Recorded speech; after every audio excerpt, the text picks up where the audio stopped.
The descendants of those who are still... Who survived, because Yes. there are some, and there was a gentleman, Ian Horsley, whose great-grandfather was saved by Yardie. So there were two Aboriginal men, Yardie and Jackie, two Wiradjuri men that went on and barked canoes over the 3 days of the floods and saved 59 lives, even though a third of the town had drowned. So there were 250 approximately members of the community then. And so I spoke to Ian Horsley before the book went to print. He came to the launch. I got him to read some pages because his family actively did acknowledgements in town and on their properties of the heroes. So I had lots of anxiety leading up to the release and on release of the novel, because I really, really desperately wanted the people of Gundagai to be happy with the way that I represented their story.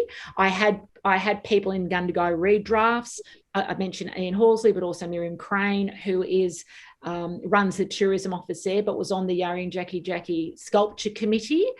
So in 2017, on the 165th anniversary of the flood, the town unveiled these bronze statues on the main drag of Gundagai, Sheridan Street, in the first show of a national acknowledgement of the heroes. So I was very conscious of the town itself. I wanted them to be happy with the way I told the story of the flood, based on a whole lot of information that I read, but having to fictionalize characters, obviously.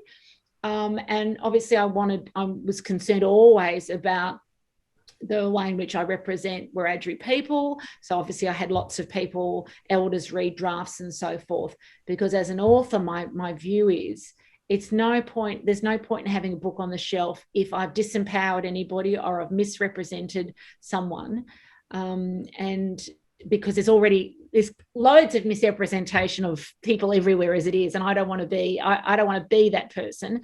And I don't claim for this book to be the be all and end all of the Great Flood. It's not. And I make sure I let people in Gundagai know that it is just one. It is one story that stands along and sit beside many, many other stories. And there'll probably be many more stories to tell as well. Can you tell us about your connection to the story, though? What prompted you to take on this as your novel? Sure. Well, the first thing was Simon & Schuster had asked me to write an epic novel. I didn't know what an epic novel was at that point. I didn't have a story, I didn't have an idea. It was May 2017. Barbed Wire and Cherry Blossoms, which is about the Cowra breakout, was doing really well. They'd done really well. I knew that I wanted to write a story that was about women living on the land in New South Wales, living on Wiradjuri country, and the way in which relationships played out between Aboriginal and non-Aboriginal women, and what their lives looked like during a period of time. I didn't know when, but a month later, when that statue was unveiled, I thought to myself, how is it that the whole country doesn't know that this is one of Australia's greatest, most devastating natural disasters? One, and two, how don't they know about these Australian heroes? So I knew I had a beginning, but 6 months later, I started learning what should have been my first language at the age of 50, down at Charles Sturt University. I started learning Wiradjuri with Uncle Stan Grant and all his proteges in the university setting. So it's a university course, but also out on country in the floodplains actually of Wagga as well, and in the Murrumbidgee River. So the river flows from Gundagai all the way down into Wagga and beyond. And just learning language, aspects of nation building or rebuilding the nation and so forth, and hearing stories from around that area of New South Wales, things started to fall into place. And I realise now, in the book's out, there's a lot of me in Waggadine, but and I'm a method writer, so I try to get into character and imagine particularly the emotion of things. How would she feel here? What would she feel here? And so forth. So I feel like I'm a great supporter of language reclamation and maintenance, and I am conscious of and grateful for the extraordinary work Dr. John Rudder and Dr. Uncle Stan Grant have done in recording our language and then teaching. There's cohorts, hundreds of people cohorts going through every year through Charles Sturt University, and that is their legacy. And for me, this story, with the language, with documenting and trying to get the story of the Great Flood and the heroes, and life in New South Wales during that time period, when 1852 and 1868, I think it is, trying to get that story into the literary landscape. That's just my small contribution to that, to that legacy of language maintenance as well. I love the way you describe. Oh, sorry, go on. Because my family, Brungle is an Aboriginal mission between Tumut and Gundagai, and Brungle was set up back in 1888 because, by the government, because locals didn't want Aboriginal people loitering around the towns of Gundagai and Tumut. So they created this station, or this mission, in between the two towns. So most of my family were born in Gundagai and then now live in Brungle. My mother was born on Cowra, born in Cowra in Iran, on a Rambi Aboriginal station, but she's the baby of the family, but all her brothers and sisters, all my aunties and uncles, were born in Brungle. So there is connection for me in that. I don't want to give too much away, but Brungle is part of the story. And, I still have family that live there and live in that Aboriginal mission. So.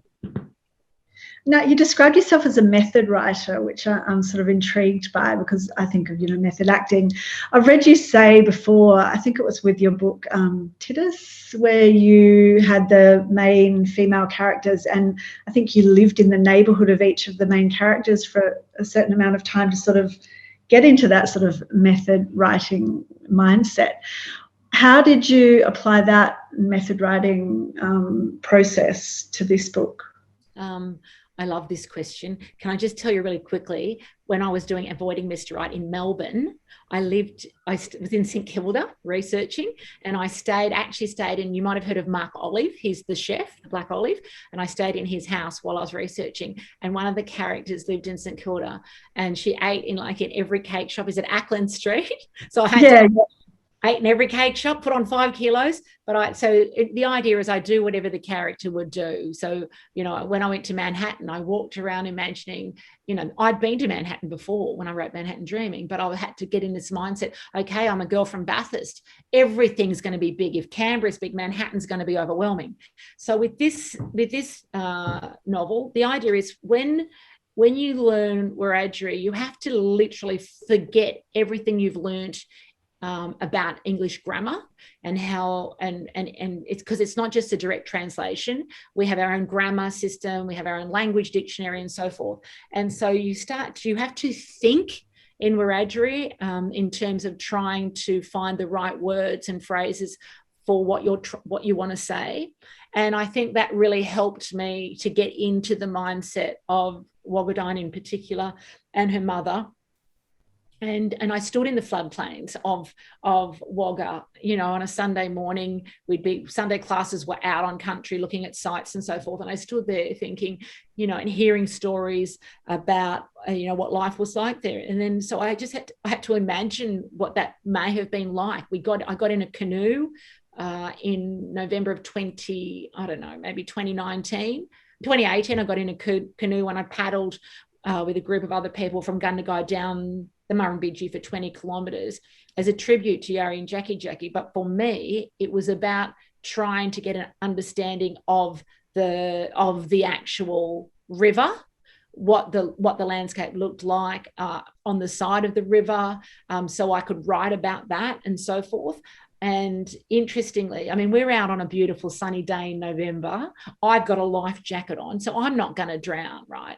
And I've got tools and I've got people around me. I still fell in, and I say that's because I'm a method writer, so I fell in to be able to experience the fear. Like, I was never going to drown because I had people around me and I had a life jacket on, but I was still afraid. Like, I still had this panic. So I was trying to imagine what the panic must have been like.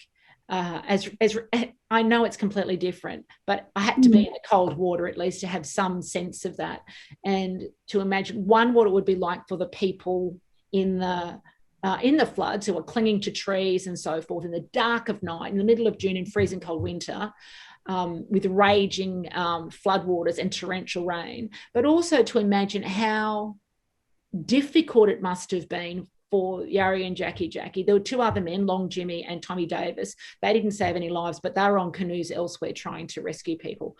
But trying to imagine how difficult it was for them.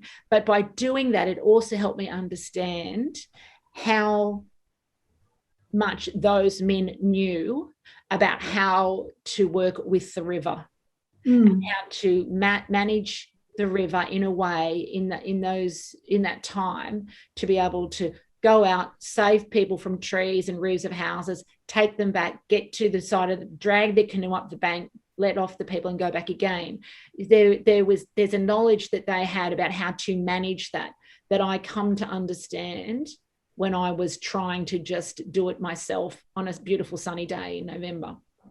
Now, I'd love to talk about the river more, because it really is an integral part of the action and the storytelling. It's a powerful natural force that gives life. It can just as easily take life away. I was wondering, what more can you tell us about the river in terms of its symbolism in the book? And it really is, a character within the pages. What can you tell us about that?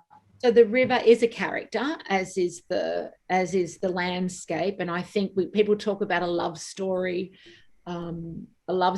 between this. There is a love story, because I'm a hopeless romantic, and for me it's an easy way to tell a story is through the eyes of generally people who love each other, but also there's a love of country, and there's a love of that river, and there's a recognition that river, the Murrumbidgee, like the Wiradjuri people are known of the people of the three rivers, the Murrumbidgee, it's the Murrumbidgee, the Womble, the Macquarie, and the Galari, the Lachlan River. So we're known as the people of the three rivers, and that's what connects us. And I think in this story, even though Wagadine's name means dancer, and Wagga Wagga, many people believe that Wagga Wagga meant the place of many crows, but that's been confused for many, many years, because the word for crow is Wagan, which is Wagan. And so the Wagga Wagga Council have only in recent years changed all their collateral, because Wagga means dance. So Wagga Wagga means the place of celebration. I am getting to a point with this. So even for Wagadine, when she is taken under the Masters and Servants Act from Gundagai to go with the Bradleys to live in Wagga, she knows that river. She knows that downstream, or upstream, I should say, that her people are there somewhere. She doesn't know how far away she is, because they don't have a concept of time and landscape and how long it takes to get there, because she cries the entire time and throws up on the entire time getting from Gundagai to Wagga. But the family, we open. The novel opens with Yari in 1838 telling the white fellas, don't build here, which is what happened in real life. The local people had told the white fellas, do not build here, it's going to flood. And he says it's going to go this high. And so the Aboriginal people lived. They had ceremony, and they would, also live near the river, but they knew to move. They never, they moved to high grounds whenever the rain started falling heavy. And so when Wagadine goes to Wagga, and she finally gets to meet a family, or she finds where the families are living back on the river there, because obviously it's not rocket science. People need to live where there's a water source, and also there's fish in the river. So it is the river gives life, it gives nourishment. Yindi, her love interest, Yinjamara, which is a Wiradjuri word that means to pay respect and to honor. It's my favorite word. He and Wagadine, they fall in love by the river. They silently have dreams by the river. He dreams by the river. And of course, there's moments in time. There's the Great Flood, which has taken life. So the river can give and take dreams away. And then there's a couple. I don't want to give too much away, but there's things later in the story that actually speak to this idea that the river, gives and takes dreams. Now, you mentioned, her emotion, her despair, her tears. She's been taken away from what she knows, and the book really is a story about a young woman who's searching for both herself and home. Why is home such an important part of this work? And also, I was wondering what home means to you. I think everybody wants to have a sense of home, don't they? maybe I'm wrong, but I think for me, this story, I didn't.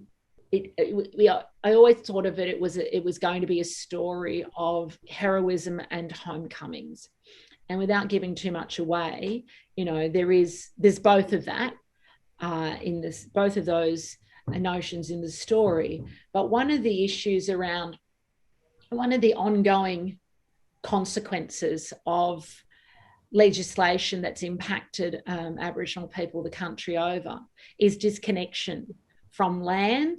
So being displaced and removed and taken off land and placed onto government created reserves and church-run missions and so forth. If we look at Cherbourg and Brisbane, that had like 17 different Aboriginal nations were moved onto that reserve. So that'd be like taking 17 different countries in Europe and putting them all in Germany and saying, get on and speak the same language, even though everybody speaks different languages. So that happened the country over.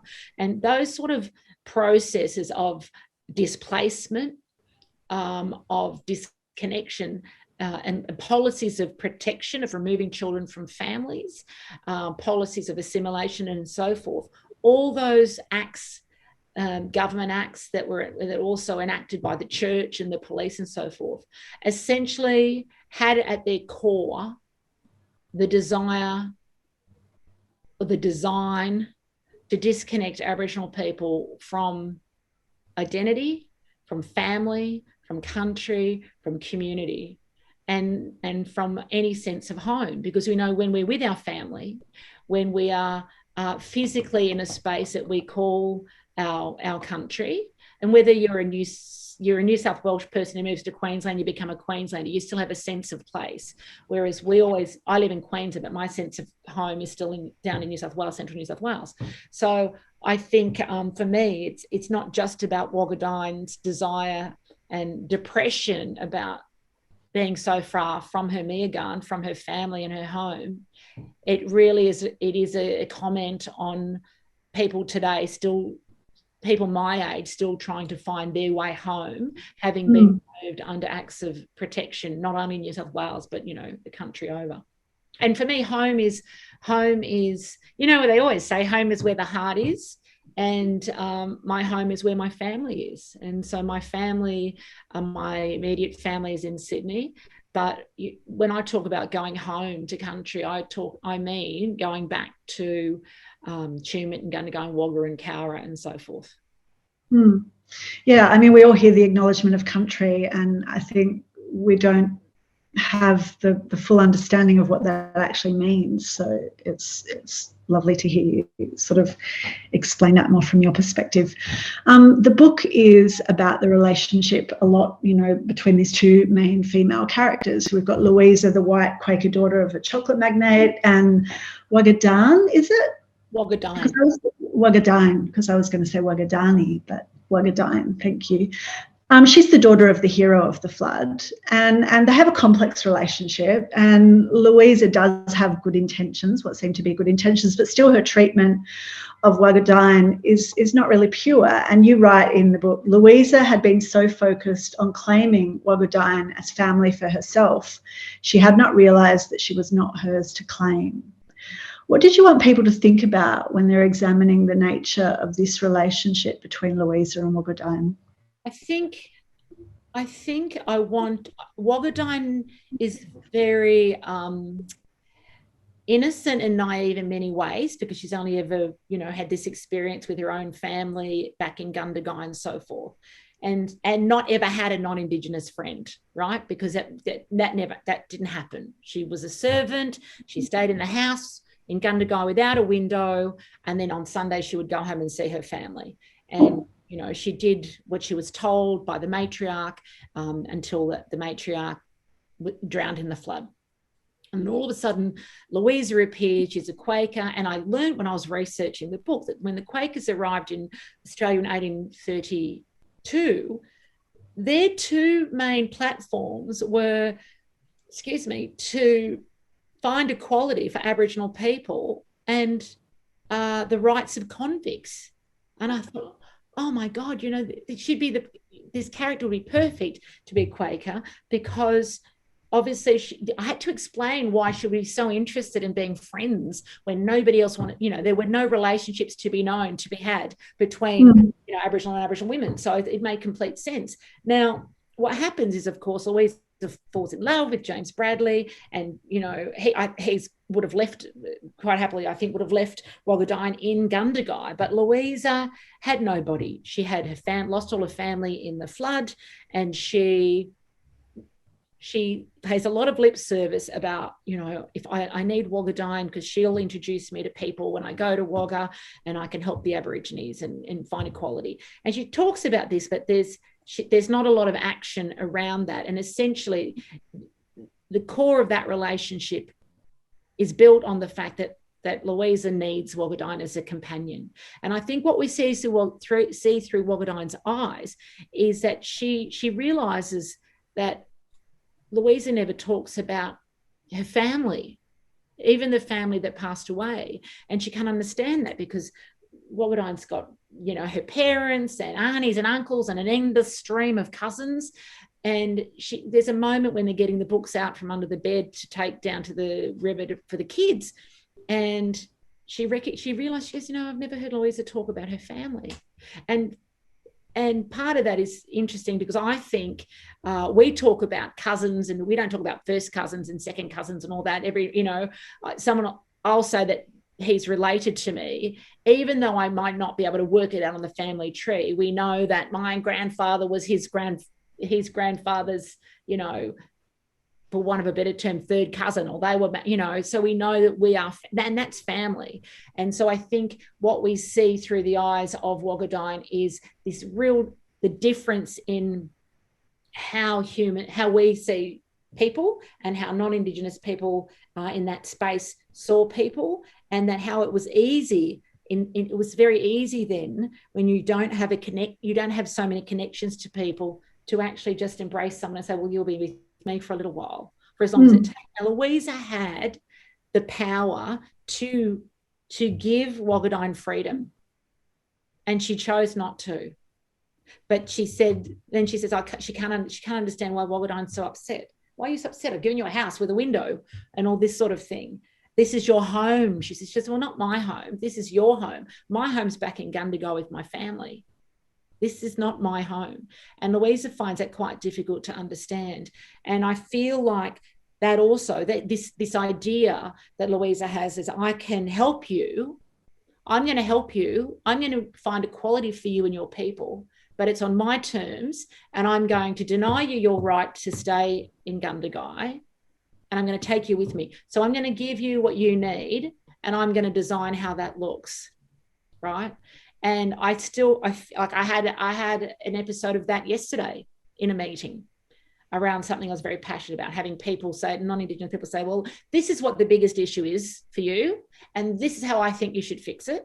And so I think it's very real today also. And then I've had it in my own life in recent years, when I'm, as an Aboriginal person, in a space working in Aboriginal things around raps or whatever, at the minute I'm of no use to those people in a professional sense, I'm literally of no use to them, full stop.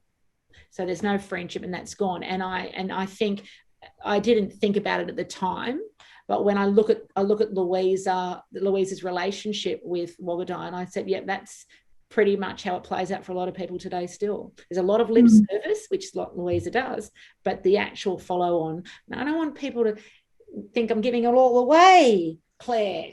That's all right. We're not going to give it away. But interesting what you said then about that acceptance of a broader sense of family, because I read Marley Silver's latest book recently, and she explained that really well to me. And I'm an adopted person, actually. So for some reason, that whole idea really touched me, because it's something that I felt like I didn't have in my own life. So I found it really beautiful and just really intriguing. Anyway, I'm just deviating a little bit into the side. Regardless of what book we're talking about, I think that one of the joys of reading, or one of the joys that should be of reading, is that we all find something in. I just want people to feel something on any of the characters. Maybe people relate to the demon character, but I think good writing will help you connect with someone in the story, and that's all that I hope for. So regardless of what book you read, if that speaks to you in some way, then that's a good thing. I think that's a good thing. Yeah. Now, speaking of books, I was wondering what books have influenced you. So who are some of your favorite writers? That wasn't on my list. Oh, you don't? Okay, that's okay. I was just going. Oh, I can tell you. All right. So I need to tell you that I didn't read growing up, and I'm embarrassed by that. I'm embarrassed to tell kids when I go into schools that I didn't read, but it was different in the 70s, and I didn't have books in my home. We didn't even have a proper library till I think year 6 or something in Malabar. We had a bus that would come around, and you'd get on the bus and you'd borrow some books, and a month later the bus would come back. I never saw my parents read. My mum reads the Bible. My father used to read Westerns, which nobody writes anymore. And so I didn't have a culture of reading in my life. So I didn't fall in love with reading until I was in university. And I started reading everything. I was doing my PhD. Well, when I was doing my PhD on Aboriginal literature and publishing, and I read everything I could get my hands on. And so people ask me, what would you grab in a fire? And I would grab my parents' wedding photos, and I would grab my first edition, Kath Walker, who you'll also know as Oodgeroo Knuckle, her book, We Are Going, which was the first collection of poetry by an Aboriginal person. And there's poetry within that collection that is as relevant today as it was back in 1964 when it came out. And so I had the good fortune to meet Oodgeroo at UNSW. I read her entire body of work. I spent a lot of time with the late Auntie Ruby Langford Guinevere, and I've read her entire body of work from she wrote her first book, her autobiography, in her 50s, came out in 19. So there's still hope for anybody. If you're still waiting, there's plenty of time. Carolyn Ward, get your pen out. And so she wrote Don't Take Your Love to Town, which was on the New South Wales High School certificate for many years, came out the same year as Sally Morgan's My Place, which interestingly sold back then like over 500,000 copies. Very, very different story to Don't Take Your Love to Town, which I think people should read about it. You know, a very strong Bundjalung woman doing it tough. And I read her entire body of work. I've read every book of Melissa Lukashenko's. I've read Alexis Wright's. I love the late Rosie Scott's work, both in fiction and non-fiction. Georgia Blaine's Closed for Winter remains one of my favourite novels. Pamela Freeman, aka Pamela Hart, she's got a new book coming out today, I think it is, or tomorrow. So I read largely Australian work because we have so many wonderful stories. We do, and the library is a great place to find them too, which is who's supporting us tonight. Now, you mentioned we were talking about the complexity of the friendship between Louisa and Wagadan. What is it about female friendships and relationships that you find so fascinating? Because it's been something you focused on in previous books too. I think all my adult novels revolve around a group of female friends. Can I see a show of hands of anybody who grew up with the saying, boyfriends will come and go, but your girlfriends will always be there? Did you get that too? That's how I grew up, is sort of knowing that, your friends will always be there. And so I think, and they have in my world, maybe not anybody else, but in my world, I've always had really amazing women in my life who love me unconditionally, even at times, a lot of times when I don't love myself, and wise and smart and sassy. And I think Oprah Winfrey, I was listening to her podcast the other day, something like you don't need the friend that'll sit in the limousine with you. You need the one that'll ride the bus with you, and so forth. And so I think for me, I like to look at, and I like to celebrate. I like to celebrate the strength of female friendship. And I think in recent years, we've seen, I don't know if you're all on Twitter, and you'll see how appalling some people behave, women against women. And I'm like, that is not sisterhood. Sisterhood is you back each other up. And if you don't agree with someone, I also grew up like, if you don't have anything nice to say, don't say anything, sort of thing. And so I really want to celebrate the way that I view contemporary sisterhood, and that is supporting supporting people even when you might not agree. You might not share the same worldviews, and you might disagree on some moral issues, but you're always there to pick the pieces up when they need you. Yeah. Now, your first writing job was as an editor of Aboriginal projects at Streetwise Comics back in 1992. I was wondering, back then, sorry? I was crap at it. But what were your ambitions for yourself at that stage? Your ambitions as a writer, and why had you decided to pursue writing as a career? Well, I'm going to be honest with you. I was crap at it, and because I was an editor, but I was actually the writer. And crap at writing comics, you mean specifically? Crap at writing comics, because comics have very few words. And there's one message per page. And these were educational comics about education and training, I think environment. We did the world's first comic for deaf people with Auslan. I wasn't involved with that, but that's what the company was doing, and so forth. And you see, it was one message per page. And I'm not very good at the minimalist approach to storytelling. Well, somebody suggested I was verbose. Can you believe that? I had to go look that up and then realize that was a bit offensive. But so I did that for 2 years. I did that for 2 years. But what happened was, while I was doing that, it was back in the early 92 to 94, I was writing little little freebie articles in youth magazine, not even magazines, or like, little journals for NGOs and not-for-profits and so forth. And I really enjoyed doing that. I was writing little pieces about the comics and about the process and so forth. I didn't ever have an aspiration to write a book until, I don't know, something happened and I wanted to write this book, Sacred Cows, which is the first book that I wrote. And my father had said to me, I'd been at this place for 2 years. I wasn't really happy. I knew I wasn't very good at it, although I worked my butt off.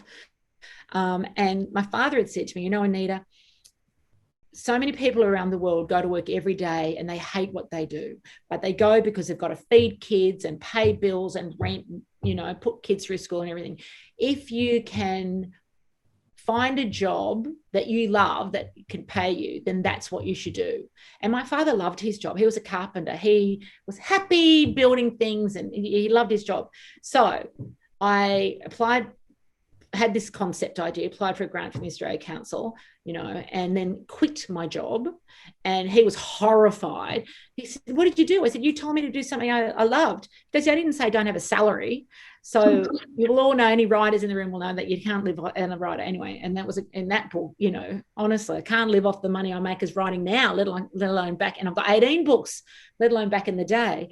But so I didn't have any great aspirations. But what I realized was, when I was doing my undergraduate degree, was every single book on the shelf that I got off in 1991, when I was studying my honours degree on the 1967 referendum, every book I got off the shelf was either largely written by non-Indigenous people, and some of those books were written by people who'd never been to Australia. And nowhere in the world today would it be acceptable for teachers to send their students to the library to get books to write something on the women's movement, and all those books were written by women. By men, I should say. Yeah. So I had this epiphany about history, because I was studying history, and I realised that the recording of history the world over is completely subjective, and the way in which the colonised remember and record history is very different to the way in which colonisers remember and record history. And most of our histories around the world have been written by colonising nations. So I go, I've got to write something. And then I also realised that I was the first person in my family to go to university and graduate. So I had a responsibility. And then so I wrote the one book, didn't think it would go anywhere. And then I did a PhD. I went to Canada and I worked on Native American newspapers. And while I was there, I made me think about publishing in Australia and how we publish here. And so I came back and I enrolled in a PhD at the University of Western Sydney, and I did a thesis on a comparative study on Aboriginal literature and publishing here, with Māori writing and publishing in Aotearoa, New Zealand, and Native American writing and publishing in North America, and published that as a textbook. And if anybody wants to write and publish, You know, the average academic essay is read by 6 people, which is why I write commercial women's fiction now, because if you're going to do all that work, you actually would like somebody to read it if you want to make an impact. So the first novel I wrote, Who Am I? The Diary of Mary Talents, came out in 2001, and you know, that was my first novel for Scholastic. It had been out 20 years this year. It's been translated into Farsi, French,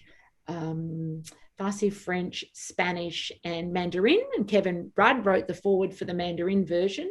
But all those things seem to be accidental. Now, obviously, I plan my stories, and I write a synopsis, and I get a contract off a synopsis. But I never imagined back in the day that I would be here talking to you, because it was never my dream. I wanted to be a nun, and I wanted to be Gilligan's Island, and I wanted to be an air hostess.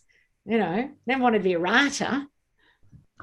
Well, writing, you're not just pigeonholed. You haven't pigeonholed yourself as a writer, though. You've written children's literature, you write nonfiction, you write fiction, you write poetry.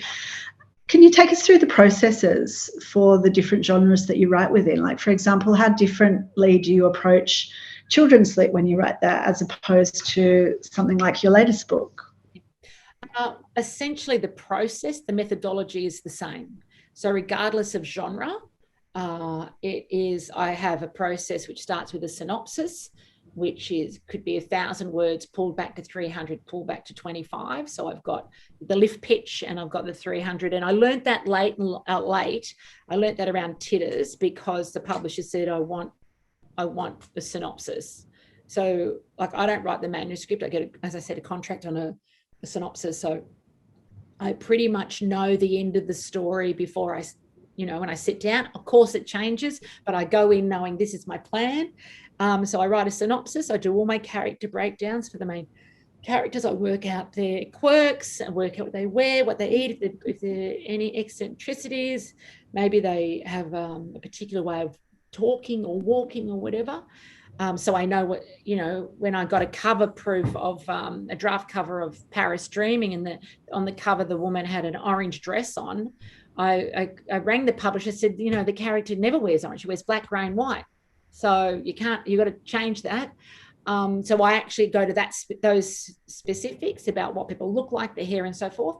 So synopsis, the character breakdowns, I do all the research, or all the bulk of the research, whether libraries, newspapers, interviewing people, traveling. I don't write about a place I haven't been to. And then I'm a plotter. So I map the entire book out like it's an essay it's usually lineal. It's from this date to this date. And so for Titters, it had 5 characters. So I went one character at a time. I worked out their journey over the course of the novel. I had up on a big whiteboard, and that was quite easy in a way, because it was a monthly book club. So for each month there was a book. So I knew what issue I was going to unpack with the book, and I knew what issue would impact or reflect whichever character. And I would go, okay, what month is it? So I could work out what the weather was going to be like. So all those different things. So most of my friends are pantsters. So that's just someone who flies by the seat of their pants. I don't know how to write like that. I don't even know. I wouldn't try and start writing something if I hadn't mapped it out. And having said that, most of my friends are pantsters. I've got 18 books out, and most of them have 5. So I say to my students, if you want to finish something, write a plan. You want to get to the end. I'm sure I know there's writers online. It'd be great to know if you're a pantster or a plotter. So, thanks for those insights into your process too. And speaking of inviting people to tell us, whether they are a plotter or a pantser, now's a great time to make sure that people are typing a question into the chat, because we're going to come to audience questions in just a couple of minutes. But I just had a couple more of my own, because you mentioned before about history being subjective, and I've read someone else describe your new book as a novel that turns Australia's long mythologized settler history into a raw and resilient heart song, which I thought was a beautiful way of describing it. But what do we need to change about the way Australian history is taught? And where do you see books like yours fitting into that retelling? I know you touched on it a little bit before, saying that, you're not going to be the only person to write about this event. You won't be the last. But where do you see books like yours fitting into the retelling of our history? Well, there's a couple of things there. I think many of us in my vintage, and even younger than me, conditioned to think you can only learn history through a textbook, through a non-fiction work. And it's simply not true. I think when we start to embrace the value of oral testimony and so forth, and we understand that people also read differently, like people read differently. And the reason I write in historical fiction is because I want to reach people in book clubs and people who sit on the bus and the train and the beach and everything. And I don't know about you, but I never took my non-fiction books to the beach or in the bath. And I think it's about acknowledging, if we want people to learn history, looking at the different ways that we can make it accessible. So we're also doing a kids' picture book on the Great Flood. And we're going to do probably a middle grade reader book on that as well. And for me, I want people I believe that we can only understand and accept and embrace who we are today and move forward when we understand how we got where we are. And I think if Australians better understand that not very long ago, the first peoples of this country lived under legislation that rendered them powerless on their own land and that tore children from their biological families, that legislation that told parents that the best thing they could do was to give their children an education and then watch their parents put children on school buses that never returned, and the generational trauma that comes with that, or intergenerational trauma that comes with that. When there's a level of empathy and understanding around the way that this country has been built, then I think we've got a chance of actually having a sense of real equality and moving forward. And it's National Reconciliation Week and everybody's talking about action and so forth. And that's why I'm in Sydney to talk to a corporate tomorrow. But we'll never have reconciliation in this country when we don't have justice. And it took, this is getting serious now, it took the death of a very public death of George Floyd in the US in Minneapolis in June last year to actually mobilise an international community to actually finally turned Australians to look at themselves and try to start to understand race relations in this country, when in fact the Black Lives Matter movement's been going on in Australia for 3 decades. We had a Royal Commission of Black Deaths in Custody at the beginning of the 1990s, and since then we've had 477 deaths and not one police officer has been convicted. And I think if people come to start to understand what's happened in the past is still impacting today, the way that people thought of Aboriginal people in the past, that we were a dying race, that we were a problem to be solved, that we were servants. My grandmother was a servant. She was in Cootamundra Aboriginal Girls' Home at the age of 6 and went into service at the age of, she went to another home at 11 and went into service at the age of 14 and wasn't reunited to with her family till nearly her 20s. And so I don't know one family, Aboriginal family, that hasn't been impacted by policies of protection that remove children. And when you haven't been parented and you've grown up in a home and trained to be a domestic servant or a labourer, in turn it's impossible or near impossible to know how to parent and see those impacts happening today. So I just hope my novel just helps people understand the trauma that comes with removing people from family because they're believed to be of their lives are believed to be of lesser importance. Does that make sense? Yeah, absolutely. And I guess what you're talking about is making sure that people understand our past to go forward in a better future is really linked to also your passion for the Indigenous Literacy Foundation too. You're a lifetime ambassador, and connecting any children with books and ideas is a really important thing. Why is that role so important to you? Well, I think, we're all here tonight having a yarn thanks to Latrobe Regional Libraries. Is that correct? Yes. And yes. So, we take for granted, many of us take for granted, we get up every day, we've probably got books in your home and we've got beautiful libraries around us. And yet there are so many Australians in remote communities who don't have access to the things that we have access to every day. And if we don't have a library or we don't have books at home, most of us have a Big W, which is now known as the biggest bookstore in the country, a Big W, or we have an independent. So in urban centres and even in regional centres, we have access to books in some way, shape or form. And so we all know the joy that books give us. We know we can escape to different cultures and galaxies and, moments in time.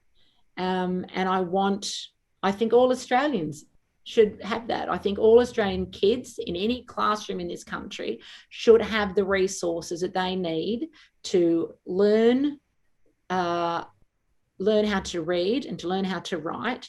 But also I believe that our kids should be able to see themselves on the pages that we expect them to read in classrooms. I want diversity in Australian classrooms for all Australian kids to be able to celebrate the melting pot that we are here in Australia. And I want everywhere we walk in Australia, English is a second language. Like I'm in Sydney, in a major city, beautiful city, covered in tar and concrete. But underneath this tar and concrete are sites, spirituality, there's stories, and there's an original language. So, English is the second language of this country. And I want kids, I'm going to show this little video tomorrow of the ILF. And there's a little girl there and she goes, I speak 3 languages, and she rattles them off. But she really speaks 4 languages because she says it in English. And I want those kids to have books, that are in their language. Because could you imagine waking up tomorrow and never being able to find a book that was in your first language? We can't imagine that because we have the privilege of having everything that we have in the first language that we've grown up with. So I just think there's a whole lot of inequality there. And I work from a position of excellence, and the media and the conversation around Indigenous Australia, by and large, speaks from a deficit position, right? And why shouldn't those kids in remote communities have all the resources they need to be able to live the best lives they can? And you and I and everybody who's interested in reading knows that reading opens the door to all of life's opportunities. And I want them to have all the opportunities that I had growing up in the suburbs of Sydney. Thank you. Now, talking about the impact that reading has is something that will resonate with everybody listening tonight, because they are passionate readers, they are members of the library, and they're here tonight listening to you. So I'm sure they've got some questions that they'd love to pose to you too. Lovely library people. Are there questions that can be read out from people who've sent them in for Anita to answer? It's lovely to see there's so many pansters out there, and a plotter panster, so a plantster. There's someone who's all these. Are there any plotters at all? Everybody's a panster. We've got Darrig, Wurundjeri. Where's Gunakurnai? Where is that country? I don't know. Gunakurnai. Anyway, are there any questions? That's where Latrobe. Are there any questions in the chat? Latrobe is okay. Somebody says, "What gives you hope?"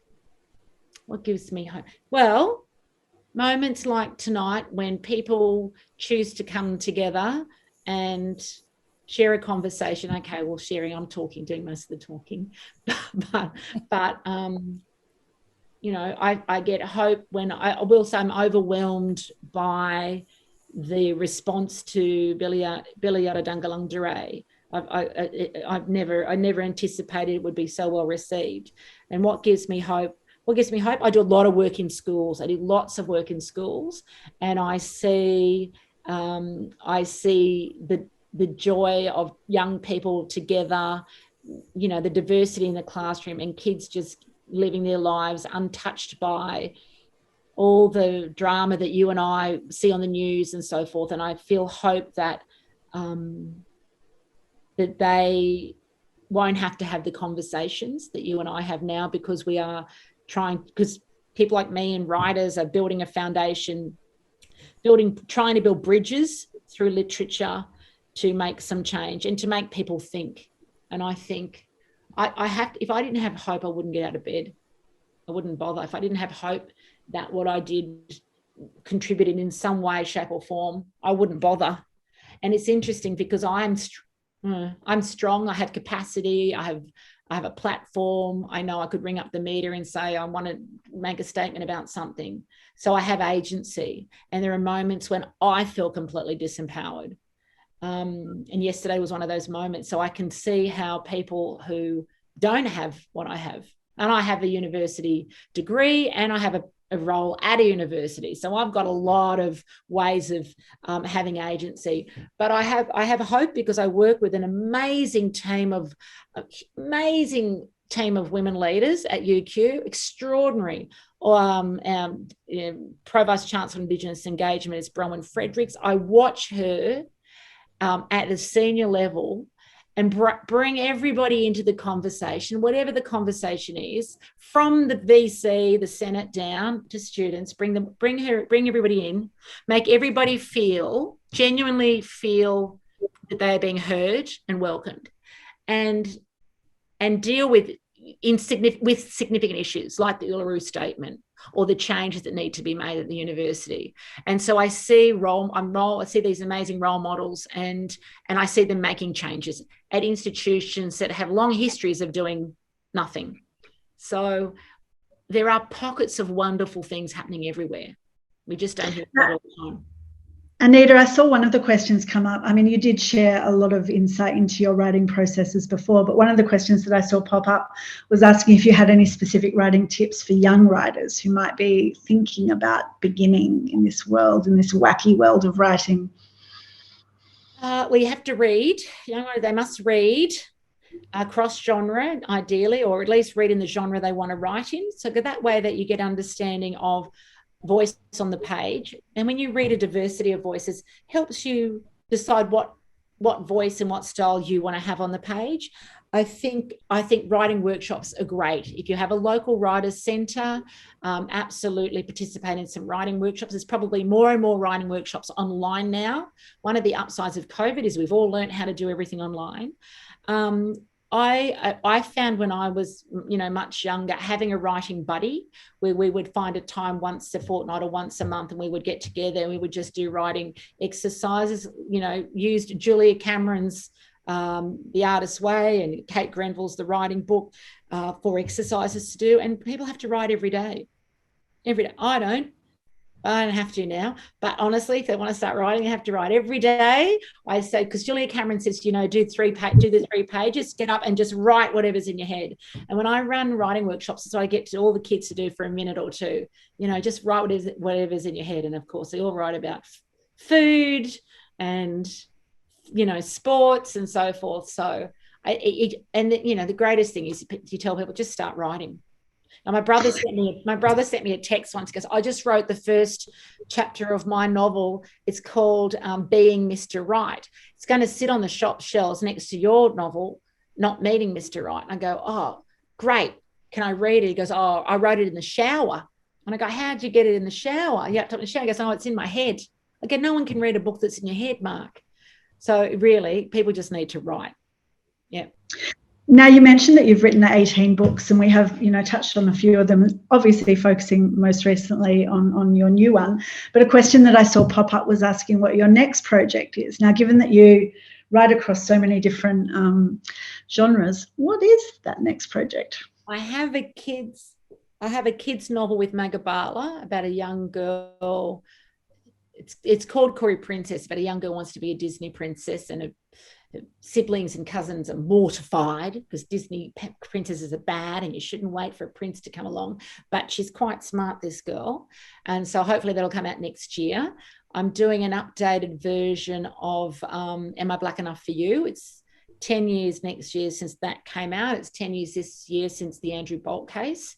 Lots have happened. So we're doing an updated version with that, with Penguin Random House. And I've got an idea for a new novel.